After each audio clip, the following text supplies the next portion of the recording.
Winning mentality.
Hi, thank you for joining Football is Great webinar by Astro AWANI, and you're with me, Ian John Arif, your moderator for tonight. Okay, so we're going to talk about football today, all about the English Premier League. And before that, to all attendees, we would like to remind you about a couple of house rules, and that they are welcome to Astro AWANI LINC's brand new webinar platform designed to enhance your experience. A couple of hygiene points. We recommend that you shut down other video and audio tabs to clear up your bandwidth for better experience. Should you experience any technical difficulties, you may exit the room and use the same link provided to rejoin at any time. We may be running polls during the session. Please feel free to participate via the tabs on your screen. If there's any major glitch that is experienced by a majority of people in the room, we may reset the entire system. Just sit back and relax. You'll be taken to a new room automatically. Thank you for your patience.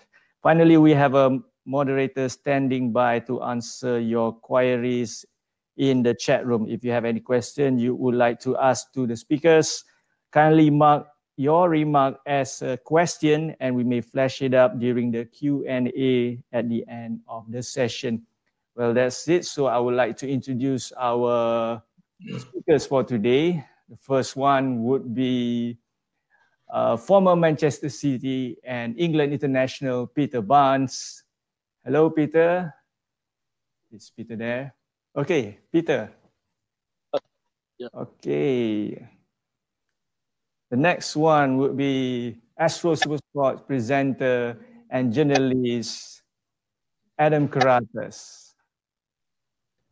Hello, guys. Great to be here. Really looking forward to it. And a special hello to Barnesy, who I just saw last season having a little meet and greet outside the stadium before a match. It was great to see him as well. I'm sure familiar to many Malaysians out there who have viewed some of the Premier League coverage we've done in the past. Okay, the next one is Jeremy Chi from Malaysia, Manchester City, Malaysia. Hi, everybody. Okay. Shout out to my Manchester City fans out there. Okay, the next one will be Shashidarian Batmanathan, President of KL Corpites, Liverpool Official Supporters Club of Malaysia. Ooh, I've just changed my image. Whoops. Okay. Okay, Sashi. Hey, hi guys. It's a great session today. Yes. So you all know the house rules already. So we are going to talk about all about the English Premier League today and why it is loved by Malaysian and other football fans all over the world. First of all, maybe we'd like to know from Peter himself, who is the real title challengers, because we don't want to hear from the fans first. So we want to hear from the expert. Peter. Hello. Yeah, I think it'll be much the same as last season. Liverpool were the best team and they won the title. And I think it'll be very, very similar next season. I think, this season, I should say, 2020, 2021, it'll be Liverpool, Man City, Chelsea, Arsenal. I think with the arrival of Arteta to Arsenal, he's a top-class coach. I think also Chelsea. Frank Lampard is doing a great job in getting the team back to how it was many years ago. And also Man United are probably going to strengthen the future with Ole Gunnar Solskjaer, is doing a good job. So, there's a good 5 teams there. But I still think it'll be the same 4 I've just mentioned. They'll be in the top 4 for the end of the season. Okay, I think Adam's going to have the same view. Adam? I will have a similar-ish view. I think it's really early to say who's going to be winning the Premier League because, one, some of the teams haven't actually played. Secondly, the transfer window is still open. So when that closes, I think I'll have a much better say, particularly for Chelsea. I really think they need to improve the goalkeeping situation. Kepa had a bit of a mistake last night. It wasn't a full-blown mistake like we've seen previously, but I think his confidence will be dented by that, hoping to get off to a good start. A whole host of issues, and I just feel that Liverpool haven't been particularly active in the transfer market the last couple of seasons. I know, Minamino's come in, Keita feels like a new signing and all of that, but other teams have strengthened. Liverpool have laid the benchmark, but have they improved on their own? I think Chelsea have. I think Manchester City have. United have. Arsenal look better. It's just seeing if Liverpool can push on. And also, let's not forget, to win the title back to back, it's tricky. I know City did it, but they're the only team to have done it in the last decade. And City were operating at full steam for 2 seasons. Their 3rd season, which was last, that's when they dipped. Liverpool heading into that 3rd season after pushing City close to the title, to winning the title. Be interesting to see how they react this season. Yes, of course, Liverpool have to get a new signing to strengthen their midfield. And of course, Sashi over there, KL Corpites, is very anxious to see who is coming. Is Thiago coming? And whoever else can help to strengthen. Because we know winning back-to-back, you need to strengthen the squad. You cannot use the same squad, even though they have the winning mentality inside of them. So, Sashi, how do you think Liverpool will do this season and what do they need? Okay, first of all, it was a great win over the weekend. It's a valuable 3 points on the opening day of the season, I would say. Even though the defense was a bit rusty, but to score 4 goals, it was an amazing day for all of us, And 3 valuable points is what counted for me. The team will surely find their sharpness on the road, 37 matches to go. But as a club that doesn't go blindly into signing players for the sake of signing, it's going to be a bit tough for Liverpool when it's come on the, signing of players. But in order to be competitive, like as what Adam said, you still need to sign players, especially this coming season, where the fixture is going to be extremely tight and the expectation on Liverpool is going to be high as well. So I would say Liverpool need to be active on signing players. Yeah.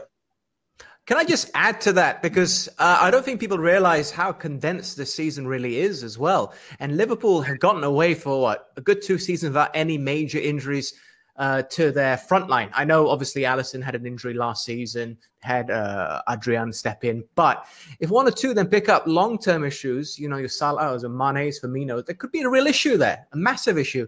And on top of that, international fixtures are still happening. England, I think, are playing 3 in the next window. Usually it's just 2. But in a week, you're playing 3 on top of all your league games, Champions League games, and all the other competitions which Liverpool, depending how far they progress in. Yeah. Sachi? Yeah, I agree with you, Adam.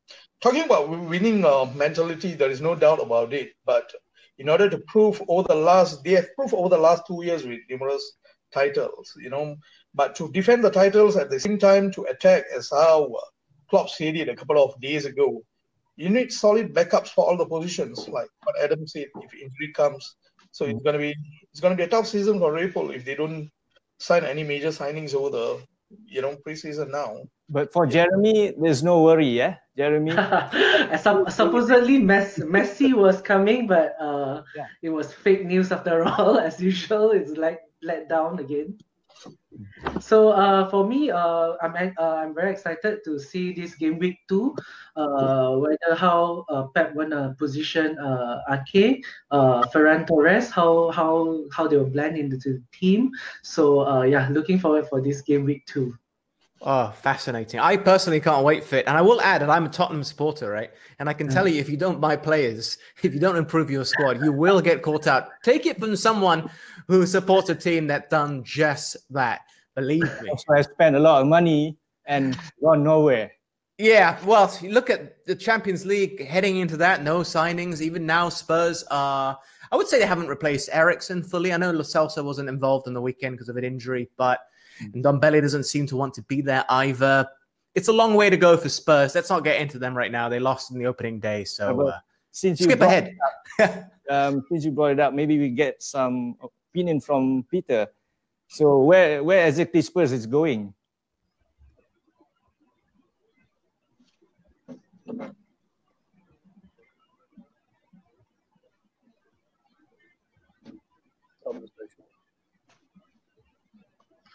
Oh, can you repeat that, because we lost the audio?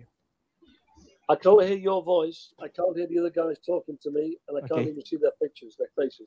Okay, so they were saying that we're talking about Tottenham Hotspur, no signings, so there's no progress. So Liverpool have to get signings, and they also spend a lot of money and not going anywhere. So what's wrong with Spurs? Is it Mourinho? Is it the players? What do you think? I don't know. I think it's a mentality Tottenham have got. You know, it's a great club, a wonderful stadium they've built, beautiful training ground. I just think it's a mentality. I think it's a no-win mentality. I mean, the Tottenham of old, they'd go anywhere in the country and put a good performance in and try really hard. I just think a lot of the players, to me, looking at Spurs, they're a soft touch. You know, when I say soft, Adam Carruthers won't like what I'm saying, but I think Adam Carruthers will agree with me.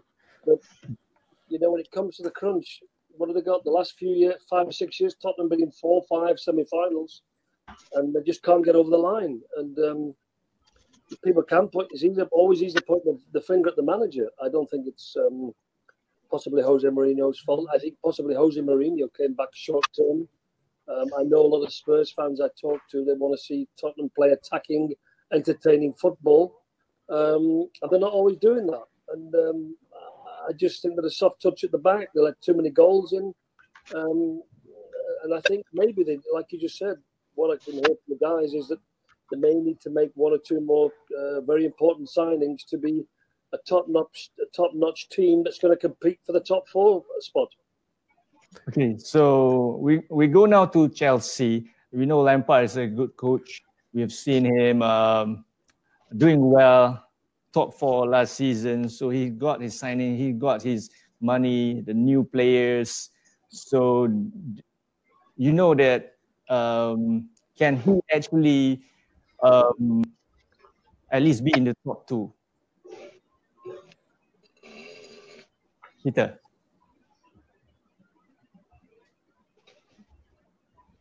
Oh, I think Peter froze. Okay, Adam. Yes, sir. I know. I've been thinking about this question a lot. I interviewed Frank Lampard last week, and I think that he has to finish at least in the top 2, to be honest. The investment they've made has been astronomical. I know a lot of it was reinvestment, the Morata money, the Hazard money, and all of that. But still, they have to compete for the title. They didn't last season. The pressure is truly on Frank Lampard this year. Maybe they have a good run in another competition. It can help to alleviate it, but he needs at least a top 2 finish. He needs to push whoever's going to be at the top of the table, including themselves, right to the finish line, more than any other season. And you know what? They look like they mean business this time, because having Timo Werner as a striker they've lacked in a long time, a real striker with pace and precision. Look at the top scorers list for the entire Premier League the last couple of seasons, right? The only Chelsea player to feature on that list is Eden Hazard. He's not an out-and-out striker. He's not even at the club anymore. So it was an issue that needed addressing. Giroud's not going to get you that. Tammy Abraham came in last year, did an admirable job, but he's still young. Werner could be the X factor. But again, I'm going to come back to it. The goalkeeping situation needs to be sorted out as soon as possible. Okay, Peter, since you're back, Adam said Chelsea need to sort out their goalkeeper issues, and also Frank Lampard need to finish at least at the top 2 and have to compete for at least a cup. From top of the Premier, Adam's quite right. I think they've got a big goalkeeper issue. I don't think, I saw them play the other night. I think the goalkeeper situation is quite frightening. I just think he lacks experience, the goalkeeper they got at the moment. And, Frank Lampard, he needs to be given time. Any new manager coming in, the owners need to give Frank a bit more time. But yes, of course, we know he's made some signings. He's got a good blend of youth and experience now at Chelsea. But I think they will be competing to the top 4, have a good cup run, win the cup. I'm not sure how they're going in the Champions League or the Premier League, but he knows what he's got to do as a manager. The Chelsea will always need to compete the size of the club they are to win trophies. And if that means getting the top 4, that'll be his aim, to finish in the top 4. Ian, can you do me a favor and ask Barnsley the importance of leaders within the Chelsea squad? Like when he was over at Manchester City in the 70s, they got the League Cup, which was their last trophy before they won the Premier League. How important it is to have that leadership concept, because I'm fascinated by the signing of, say, a Thiago Silva, a born leader, someone who's been there and done it all. Okay, Adam was saying how important is Chelsea to have a leader right now, because you won the League Cup, Manchester City last time, so it is important. How important is it to have a leader? So they have now Thiago Silva. Important. I think every team needs a leader. In the old days, in the 80s, Man United had Roy Keane. Before him, they had the great Brian Robson. Every team has leaders, and the more leaders you have on the field, in my day, you probably had 7 or 8 leaders. 7. You need characters on the field. You need characters on the field to get the game by the scruff of the neck, as Adam recalls. And Tottenham do need a leader. Harry Kane does a great job up front. He's a great captain, great goal scorer. But he needs leaders. And, one thing about Harry Kane, I think if he doesn't have success the next year or two, I think he will leave Tottenham, because he's scoring goals, captain of England. And I think they want to win things. This Tottenham team has been together now. Before Mourinho came, most of the players have been together the last 3, 4, 5 years. And they'll want to win things, because otherwise it gets more and more frustrating if you don't win a trophy. And if Tottenham don't win something this season, I can see Harry Kane walking. Okay, we've been hearing about that for a long time, and then he signed a new 5-year deal, and then the recent news, then Grealish is not leaving Aston Villa for sure. He just signed a 5-year contract. But we're going to talk about Arsenal now. Arsenal, Arteta, a good coach, beat Liverpool in the Community Shield. So where do you think they will end up? I think Arsenal possibly have one of the best years for a while. I think Mikel Arteta is a great coach. I think he learned an awful lot through Pep Guardiola at Man City. And he wanted to do his own thing. He wanted to eventually step into coaching himself. And look what he's done already in such a short length of time. He's turned it around. He's given them confidence, got them playing the high line game, pushing up, winning the ball in the top half of the opposing team's defences, winning the ball quickly. It's a different tempo. They've come an awful long way. And they're going nowhere quick, but he's given people confidence, players to play for him. And I think that's half the battle. If you love playing for the coach who's in charge and he gets you playing the right sort of football, which Arsenal have been renowned to over the last 15, 20 years when they had Arsene Wenger, they want to get back to those days. And I think Mikel Arteta will be competing, as you say, he's already won a couple of trophies. And I think he'll be competing for everything this year with the team he's trying to build. And Arsenal are going to be up there in the top 4. That's why I put them in the top 4 this season. Okay, Adam, have you met Arteta before?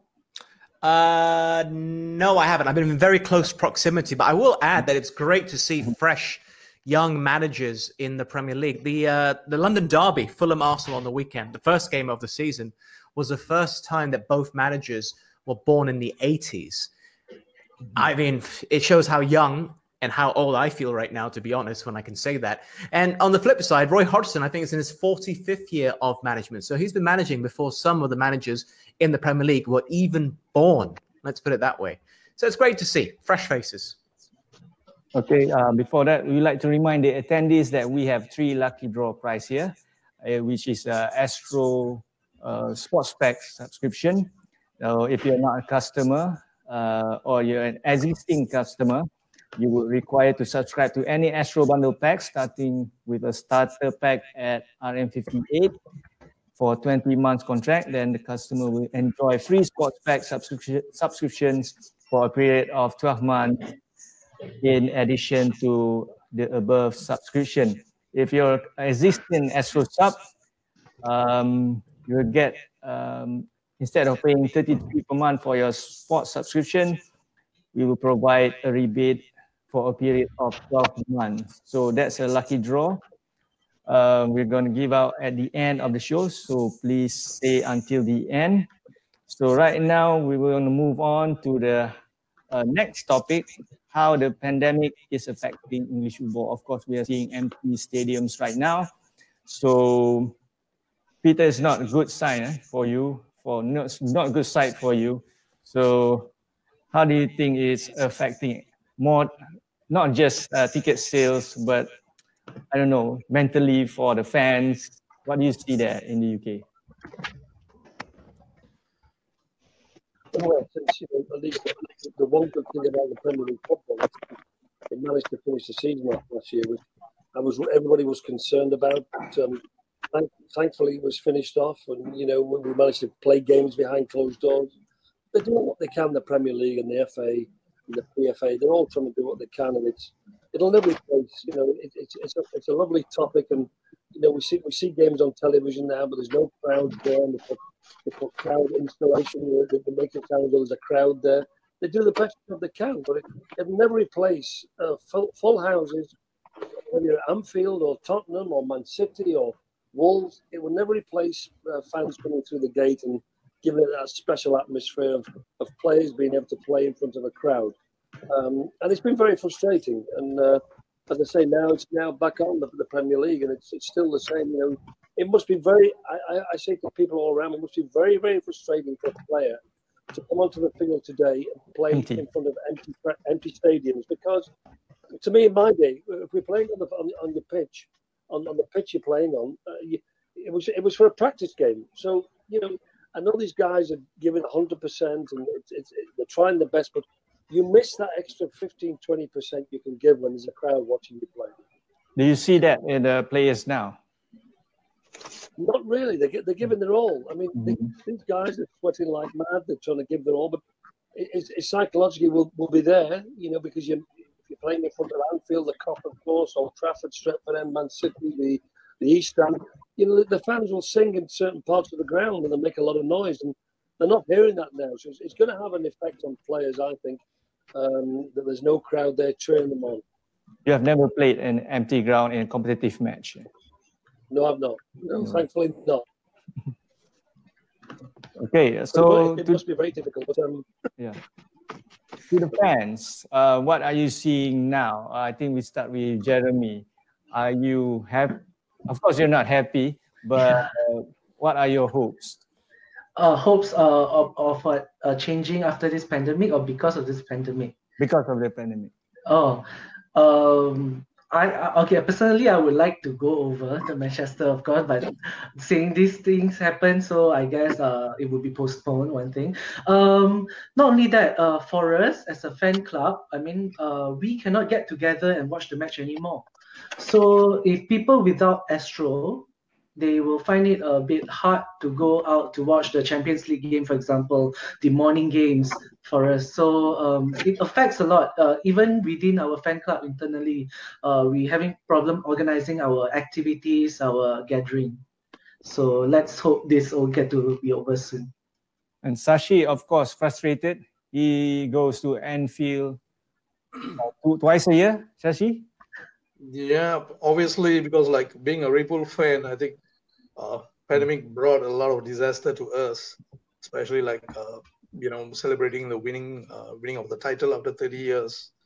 To go there. Yeah, and for a person like me, like I've been to Anfield for the last 10 home matches, and it's pretty frustrating for me as well, and same goes to other members of the supporters club, like how Jeremy said, we couldn't hold any gatherings, any activities in locally. Adam, can I ask Sashi a question very quickly? Because I've been very blessed to be able to work in this field, football and presentation and coverage. And I've been to a lot of stadiums. I've been to most of the Premier League stadiums. And I can say, and I'm in no way affiliated with Liverpool. I don't support Liverpool, but they have the best atmosphere for me within the Premier League. Does that concern you in the performance of your players on the pitch? Because Anfield is famous for what they bring to the opposition fans, from the atmosphere to the opposition players as well, that it's so intimidating. Surely that concerns you when it comes to your title defense as well. Yep. Yes, Adam. Yep. I totally agree with what you said. It's one of the team like purely dependent on the fans, especially at the Kop end. So it will be a big blow for Liverpool, especially during this like tighter defense, to play without their fans in a closed door. I think that's one of the reasons you can see, like, towards the end of the season, the performance wasn't as good as how was your performance in early of the season as well. So I totally agree with you. To play behind closed doors is really going to be a major problem for Liverpool. I would say it's more than focusing on signing players, as their physical strength need to be molded in order to handle all these issues. Yeah. Okay, Adam. Yes, sir. Yeah, since you're looking over the Premier League, is fans coming back into the stadium anytime soon in October? Is it really happening? I don't know, to be honest, because they're constantly changing. The last thing I read today was they're going to do some more tests, 1,000 people in the stadium, which it sounds like a lot of people if you have 1,000 people in your house, but in a stadium with the capacities they have, it's going to feel like absolutely nothing. It really depends on the pandemic and the situation, not in Malaysia, obviously, just in England. I saw there's a little spike in cases. So it's all about safety first. They actually put some of the tests on the back burner, test events effectively, just for the safety issues. So as much as we want the fans back, and it is making a huge difference, it has to be at the guidelines of the ministry over in England and those in charge of handling the pandemic. Because for me right now, it really feels, when I'm watching a Premier League match, it is an experience because the fans are a huge part of it. But right now, it feels like a football match. It doesn't feel like an experience anymore because the fans aren't there. The hustle and bustle and the noise. And it's a real tragedy. So I can't wait for them to get back into the stadium, to be honest. Fingers crossed. It's like our football match, and in Kuala Lumpur, nobody is watching. Yeah. Talking about the experience as well, it's very important for us to actually, as a fan of English Premier League, to actually experience the actual football. So Adam has been to, I think, almost all stadiums. Pretty much. Yeah. Pretty much. Okay. So what can you tell to the people out there how good it is? It is the most amazing feeling. Anfield is famous for its atmosphere, and I tell you what, it's true. The best match I've been to, in fact, there are two which stand out in my mind when I think of matches that I've been to. One would have to be when the Shah Alam Stadium opened here, 95, I think. I was 10 years old, maybe 9 or 10. It's 94 and 95. Being there, saw Leeds United play, Selangor, obviously. That stands out because it's my first memory.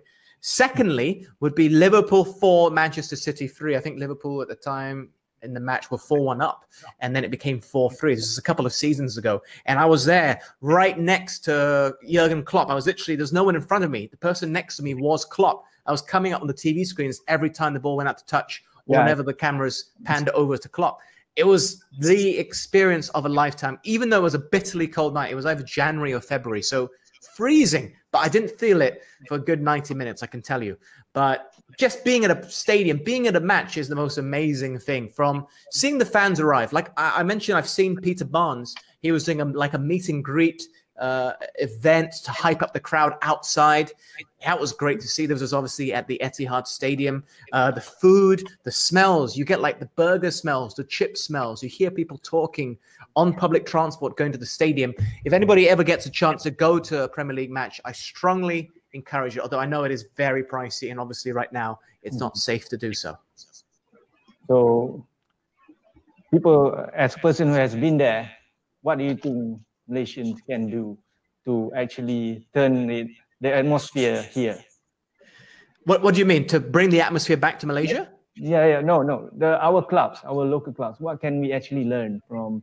We can learn to utilize former players, for one, employ them in ambassadorial roles, employ them in like the facilities for hosting on match days. I don't think I see that particularly often, but I think it's a nice touch. There's been only just one game that I've watched in the last, I would say, 10 years that I've been there in person that I haven't actually been working. And that was Leeds United Wigan 2 seasons ago when they almost got promoted. And I saw all the legends walking around. It was great to see. And they would have conversations.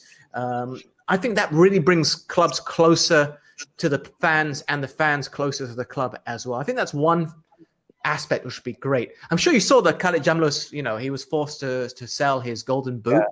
Yeah. I didn't like to see that, to be honest. Maybe that's just me.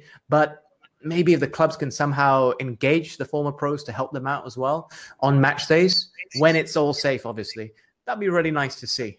But the atmosphere in Malaysian stadiums, don't get me wrong, they are better, particularly when Malaysia plays, than most Premier League stadiums. I can safely say that. I had this discussion with someone the other day. I've been for Malaysian FA Cup games, the semi-finals, the later stages of the competition, and international games, and it's very hard to beat an atmosphere in Malaysia, particularly when you play a Singapore or an Indonesia, one of our real rivals. Okay, so Peter, can you tell us why the Premier League is so good and why people in Malaysia should experience it in England? Yeah, I think it's a great. I mean, football, great experience, is magnificent these days. Excuse me, I feel alive because we're working with all this pandemic around. I was working the last 5 or 6 years since leaving Malaysia, coming back to live in the UK. I am employed by Manchester City on a part-time basis on match day, so I see it firsthand, and it's a most wonderful experience.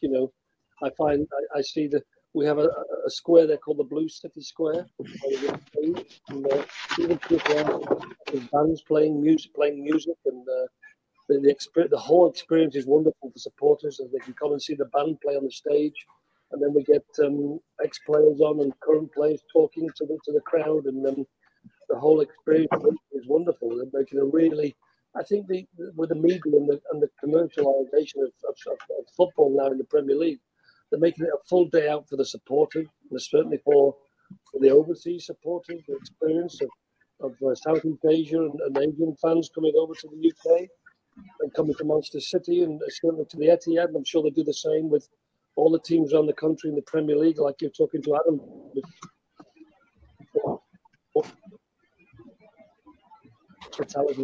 So well looked after, sometimes they have a foot in the Tunnel Club, for example, a new suite at Man City. They can get 5-6 course meal, food and drinks, and they can go out into beautiful seats with heated seats in the winter and have a wonderful experience where there's 55,000 people watching a wonderful experience and watching a great facility at Man City. And I'm sure the other clubs around the country have got the same experience, but I certainly am being biased because I'm at Man City now, where I started my career, and it's just a wonderful experience that the club has given the supporters when they come from all over the world, and certainly from Southeast Asia.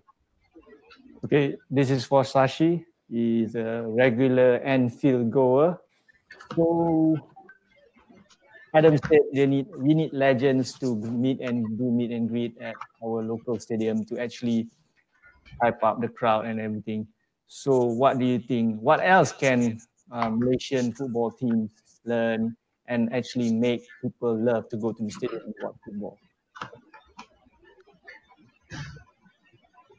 Okay, Ian, being one of the few lucky ones to have witnessed close to about 10 matches at Anfield last season, I would say the experience alone will be like mind-blowing for a lot of fans, especially Liverpool fans, And the match day atmosphere, together with the way the fans approach it and each and every encounters, are totally different from our local scene, Not only that, I find football is more to a culture there in England, and more like a lifestyle in England, back in England, whereby in other parts of the world it's just an entertainment and sort of a hobby,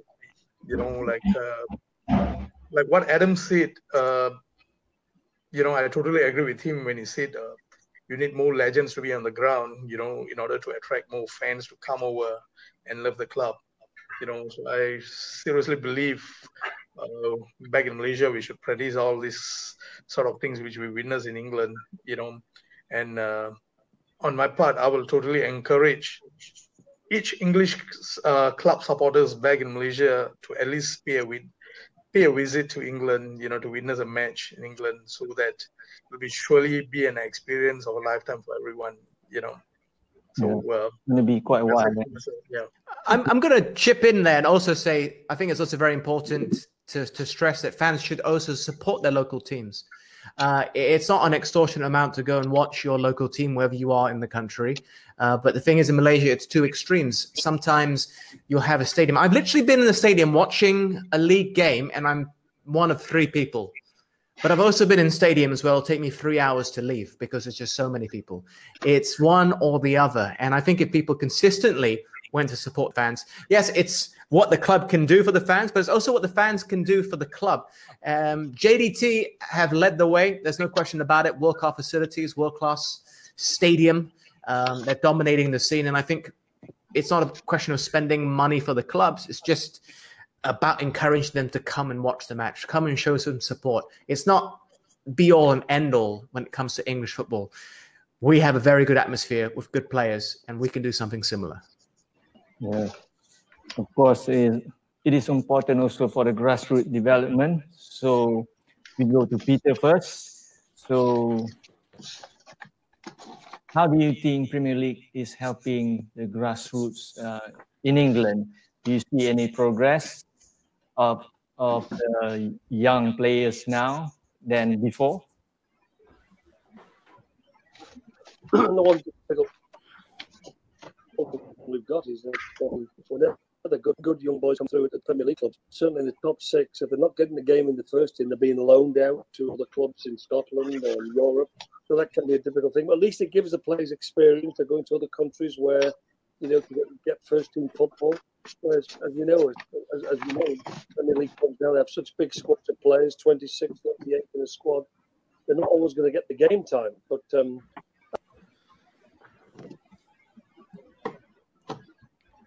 you see the Premier League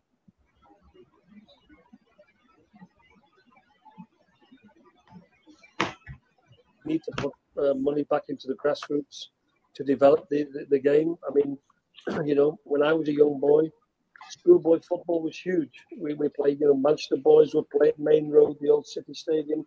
Liverpool schoolboys would play at Anfield.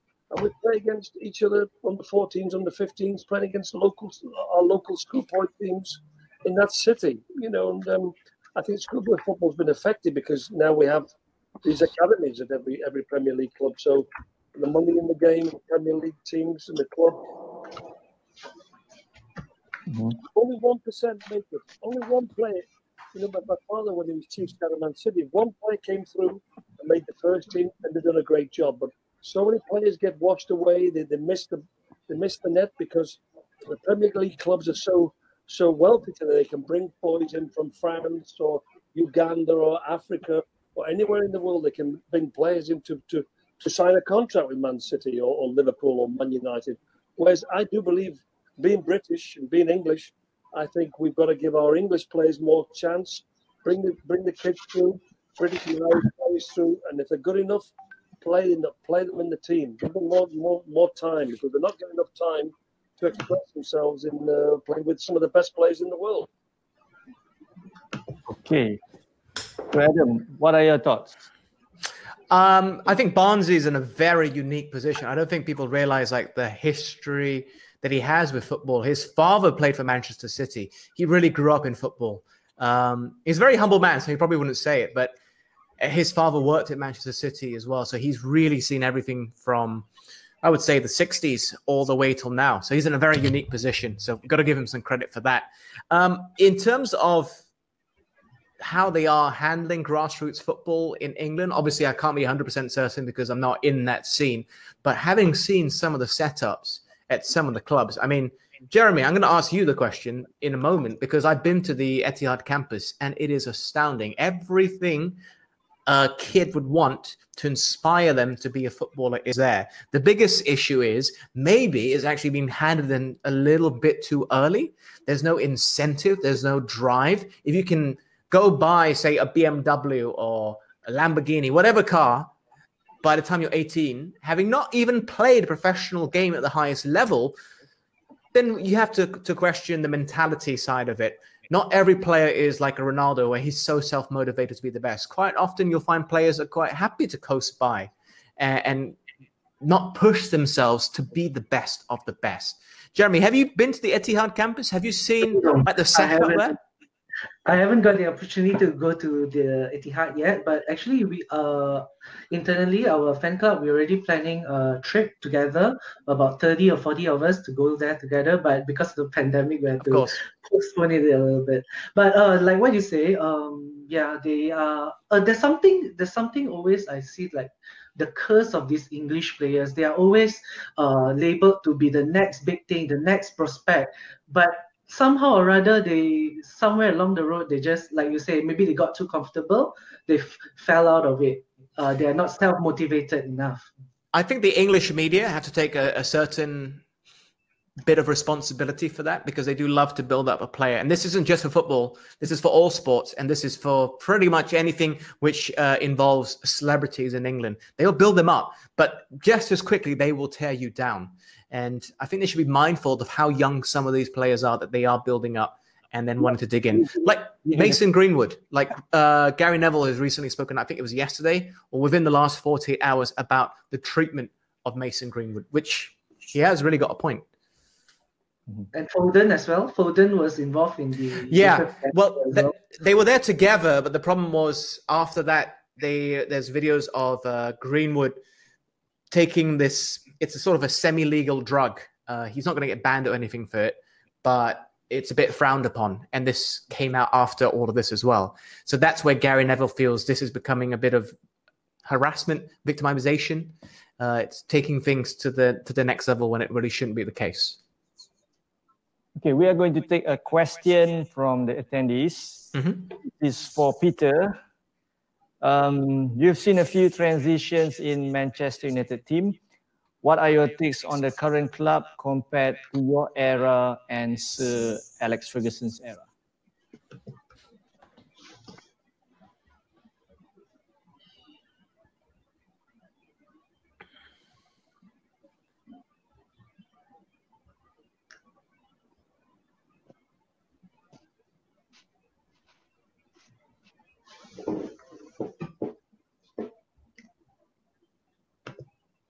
Peter? Hold on, we're not hearing you. I'm going to chip in while we're waiting for him. Okay. Oh, that's Peter. You can hear me now? Okay, good. Yeah, so I think you know when David Moyes got the job, he had a horrendous job, a difficult task to copy Alex Ferguson, and you know when you've had that much success for so long a time, you're trying to keep it going. I think everything goes in cycles. I don't think they could have sustained it after Sir Alex Ferguson left the job with David Moyes and Louis van Gaal, you know, Mourinho. I just think it was difficult times for all those coaches. And at the end of the day, the game is about players. And if you don't have good players, and you can't find good kids, and you don't have good players, then you're not going to have success. And everybody in the Premier League is chasing good players, whether it's kids coming through the youth policy in the academy, or whether you're going to go out and spend 80, 90 million pounds on a player that everybody wants because There's a lack of great talent around the world. Nobody's practicing anymore with the balls in the streets or in the parks. So the quantity of great players is not there. It's going less and less and less because the high-tech quality technical players is not there. So when one great player comes up as a boy, 17, 18, and somebody goes and buys him for 20, 30 million pounds, you're talking top 10 teams in Europe are all chasing the same person. Whereas in my day, 70s, 80s, certainly the 50s and 60s, that's a different era. But in my day, 70s, 80s, and 90s, there was lots more players, great players around the world playing professional football. Ian, can you ask Peter from me? Is it true that he hid in the bathtub when he was managed by Sir Alex Ferguson? Okay, Peter, can you hear Adam? No, right? No, I can't. No. Yeah, he is asking, is it true that you were hit in the bathtub by Ferguson during your days in Man U? No, the story gets exaggerated over the years. All it was, I played 4 times for Fergie, and one of the games was against the Crazy Gang at Wimbledon. They lost 1-0. He brought me up because at that time the team had horrific injuries to players in 85, 86, and Fergie brought myself off to bring Brian Robson in on the pitch. Brian Robson was sub. If you remember, in those days, you only allowed one substitute in 86, 87. So I came off for Brian Robson. We lost the game 1-0 at Wimbledon, and I was in the bath. I got in the bath because I knew, 45 minutes to the second half finishes, and I thought there was only 4 inches of water. I've heard Gordon Strachan tell this exaggerated story over the years that there was like 2 foot of water, and I put my head under the water to hide from Fergie. It's completely total pack of lies from Gordon. I was only sitting in 4 or 5 inches of water. So when Alex Ferguson, the team, came in the changing room, I knew we'd lost the game because nobody was talking. And as a player, if nobody's talking or being excited in the changing room, we'd lost the game 1-0. And in those days, the game was at Plough Lane, the old Wimbledon ground, where it was only a small ground that probably held about 6,000 people, 10,000 people tops. So when Ferguson came in the changing room, I thought I'd better get out of the bath and put a towel on because he's going to talk to all the players. This was only the 3rd or 4th game in charge of Manchester United. So I got out of the bath. I went to my corner where my peg was and where my seat was. And then he gave all these players the Alex Ferguson hairdryer treatment. Okay. Jeremy, you have a question for your legend here, right here. Oh, I have so many questions to ask. Okay, so actually for me, I just want to know. I mean, the most recent hype we had about Messi. What was going through your phone or that week? What were you doing during that Messi rumor time the other last week or 2 weeks ago? 2 weeks ago, sorry. Okay, Peter, he is asking, Yes. what were you doing, or what are you thinking when you heard the Messi rumor? It's almost true, but he U-turned. So, what was going on? Yes, it's a good question from Adam. Yeah, I mean, we're totally excited. I've been a huge Lionel Messi fan all his life. Wonderful player in Europe. Probably him and Ronaldo, the last 10 years, 2 of the best players in the world ever. And I just think with a big buzz here.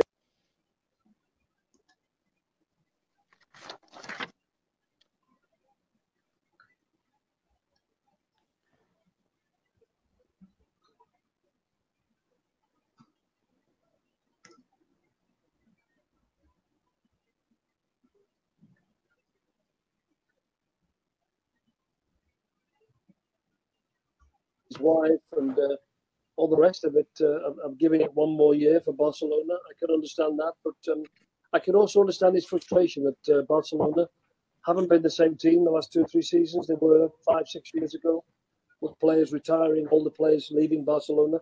Not the same team. As I said earlier, it's about players, good players. And I think Lionel Messi, his body language when they got knocked out of the Champions League, his body language to me was, I'm frustrated. he's a frustrated player now, playing in a low below good Barcelona team. And I could see him coming to Man City. I could have seen him coming, but of course, politics of Barcelona and also his contract, you know, maybe what happened with the coronavirus, a pandemic didn't help his situation.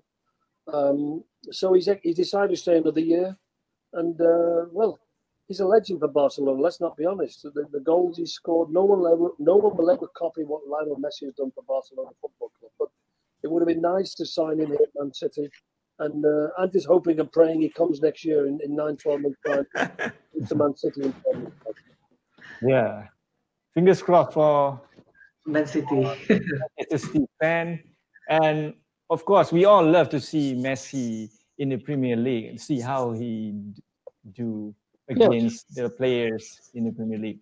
Shashi, would you like to see Messi in the Premier League? Obviously, you know, obviously I will be excited to see the battle between Messi and Robertson again in Premier League. You know, and I would say Messi is the only player that have never been out of Spain. You know, and to prove himself in a different league. So I think not only me, a lot of people out there will be like, you know, pretty excited to see how good is Messi out of Spain. You know, out of La Liga. Can he pit his skills against the robust defenders of England defenders, you know, so most of us will be excited. Yeah. What about Adam? Do you see it coming next year? Possibly. Depends how Barcelona do this season. Depends who they signed. Heavily linked to Memphis Depay, who's trying to redeem himself after failing, you would say, at Manchester United. But I think a move would be great for his legacy. Obviously, what he's achieved has been phenomenal. The Ballon d'Ors, Barcelona's all-time top scorer by some distance, Champions League titles. I could go on and on about the individual accolades, but I look at the previous debate about who's the best footballer, Pele and Maradona. The one thing about Maradona is he went and he played in other countries, in other leagues. He's a hero. Well, not for all Italians, but for those who support Napoli, he's a hero. There's no question about that. Now, Pele, on the other hand, basically only played in his homeland, played for Santos. He had a little stint in North America, but that's it. And that's one argument about the Pele-Maradona thing, is doing it overseas.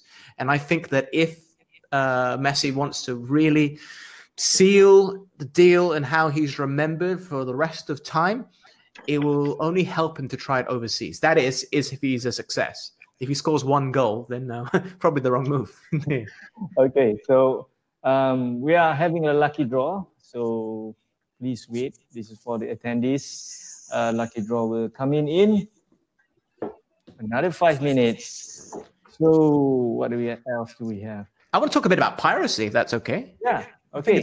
It's a key thing. I've been producing some stats here. I've been racking my brain for it. So it turns out that 68% of people who actually use pirate streams have experienced broken links, disruption, or other issues. Also, it's also quite heavily delayed. And most worryingly, considering we all use smart devices, the quarter of those who access pirate material have actually had their devices infected with viruses and malware. You do not want that. There's sensitive data, photos, documents on your phone, your laptop, whatever it might be. So you want to keep that as privy as possible. And one thing I don't like about piracy is the stream quality. It obviously can buffer terribly. Astro has 380 Premier League matches. That is each and every single one, which you can enjoy on Astro on the go as well. So you're able to stream it. And happy to say that we're continuing it, but streaming certain select matches in 4K as well. So you get different choices, different options, and it's the best desired place to watch the Premier League because it is just perfect quality, crystal clear quality. Can I add something to it? Yeah, of course. Talking about piracy. Yeah, so about that, you just imagine that Aguero 93-20 moment. I was just thinking, Aguero 93-20 moment. What if when he got the ball, when he was dribbling towards the goalpost, then the thing goes buffering? What would be? It would be a disaster. Well, so, even if it didn't, buffer, you're probably going to be about 2-3 minutes out of date. So your phone would have got all the notifications from all the news sites and livescore.com, whatever you have on your phone to say Aguero has scored, and you'll be watching it. Yeah. It's a lot Little of things to think about. But anyhow. Yeah, Adam has said it all. There's malware, virus, and it's not good. It's best for us to experience the legal way. And of course, Shashi would want to advise people, I think. Yeah, I will add in a few words here. For me, like any form of piracy is wrong. As a part of being as an official supporters club. For me, like piracy on football kits, merchandisers, and the biggest thing now, illegal live streaming. It's totally wrong. And for us as a diehard football fans of certain clubs, live streaming is growing to bringing losses to teams in millions, and we have witnessed that. So, as a true fans, we can avoid all this, and not jeopardize the broadcasting rights that's going to be for our teams in future seasons as well. Yeah. How Liverpool going to buy players if we are robbing their broadcast rights money? That's we cannot watch. I like how you said we there, Ian Johan Arif. Yeah. Supposed to be impartial, Ian. We know each other very well. Yes, just a little bit. But yeah, the Premier League cracking down on piracy. So best thing to do is to go with the original content, of course, and enjoy it in the best possible quality. And I'd just like to add that for people that aren't aware, in England, if you wanted to watch all the Premier League matches like Astro is offering, you would probably have to subscribe to 3 different platforms to get that. 3 different platforms. On top of just the Premier League, you'll have to subscribe to other platforms if you want to enjoy Champions League or some of the other cup competitions or international tournaments. But very fortunate that Astro has everything under one roof, which is globally quite unique in many senses. Yes. It's stated here is 33 ringgit per month, and you're getting Champions League, the La Liga, and the Premier League, of course. Okay, we're going to do the lucky draw, see who wins the Astro pack. So I have all the attendees' name in here. So the number 1 winner would be David Griffiths. Hi, David. Congratulations, my friend. Just won the Astro pack. So we'll get in touch with you. Number 1. Number 2 would be Hannah with the double N. Congratulations, Hannah. Congratulations, Hannah. Okay, the last one would be Adib. A-D-I-B, Adib. So you all will enjoy the free Astro Sports Pack. Nice one, Adib, Hannah. Yeah. And what was the first one again? Griffith, yeah. Congratulations. Robert Griffith. Congratulations. David, sorry. David Griffith. Congratulations. Yes. So, Jeremy, do you have any other question for Peter? I'm just thinking what would this this Foden drama, or how would it affect this upcoming performance of his? What would you think? What does he think of this? Okay, Peter, Jeremy from Manchester City Supporters Club Malaysia would like to know, would all this Foden drama would affect the team?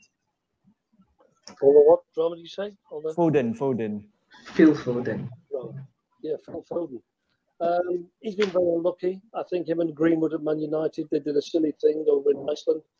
I think to be honest, he was a pen friend of Greenwood's, and this girl he was talking to before they went on tour with England. But it's part of growing up.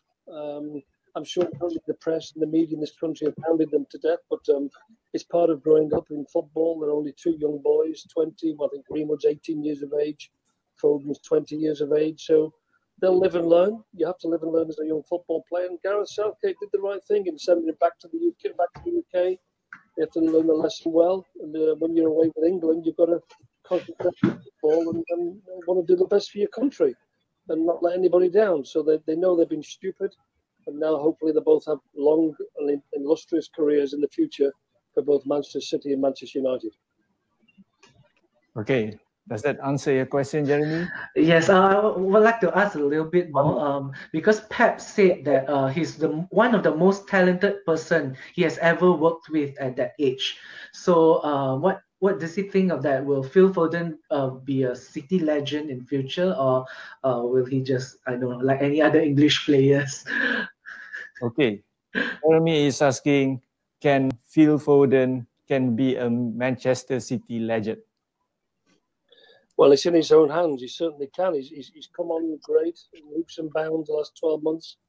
And he's got great potential. And he needs to have more. He will have more games this season for Man City.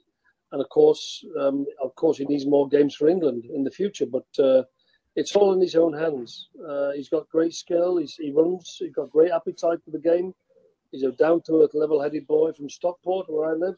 And it's all in his own hands, but he has to knuckle down and then do the best for his club, and of course, hopefully get more caps for England. It's all in his own hands at the end of the day, but he has got the potential. Okay, we'll take one more question from the attendees. This one is for Adam. From all of the new signing, who do you reckon will be performing well? Second question, Leeds, Fulham, and West Brom. Which team will be relegated? I presume when you say Adam. I presume when you say signings, you mean it across the entire Premier League or specific? Okay, to Premier League. Oh, that's a really good one. Obviously, so early to say. Who would I pick? You know what? Based on the weekend's performances, either Willian or James, they were fantastic.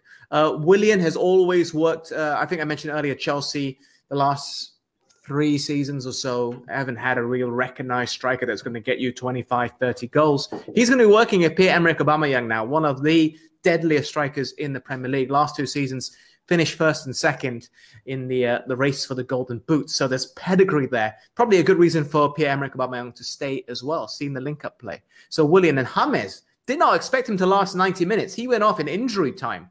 He lasted pretty much the entire game, and he was brilliant. In terms of key chances created, the last person to get that many on their debut was Alexis Sanchez for Arsenal. So I think he's in good company there.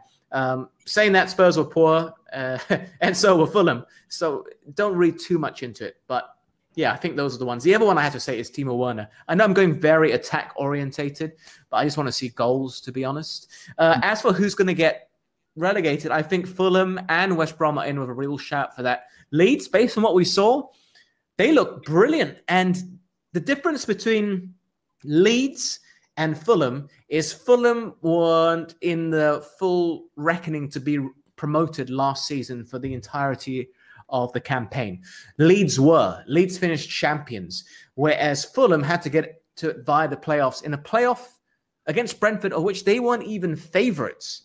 But they got through it in the end, and they've had a very short amount of time to transition to this season, keeping many of the same players who got them relegated just a few seasons ago. So I think they've got a lot of fixing to do. And I know Scott Parker doesn't want to do a Fulham and spend a boatload of cash, but perhaps some new reinforcements would be key here. Okay, I think that's it for our webinar for tonight. Thank you, Peter. Thank you, Shashi, Adam, and also Jeremy. But before that, I'd like to promote our next webinar where we have Suka Makan Keseimbangan dan Kepelbagaian Diet yang Sehat. So that will be our next webinar on the 17th of September, 17 September, Khamis. And then we'll have another webinar, Power Up Strategizing Your Business for Post-Pandemic Success. That's on Wednesday, on the 30th of September. So sign up is free. So you can talk to the speakers and learn few things from our speakers. Thank you to all our speakers, Peter, Shashi, Adam, and Jeremy. Hope we'll have a nice session and hope our teams win something this season. Definitely. Thank you, guys, and thank you to all that attended. Been a lot of fun. All the best. Right. Bye. Same here. Okay, Take care, guys. Bye, everyone. Bye.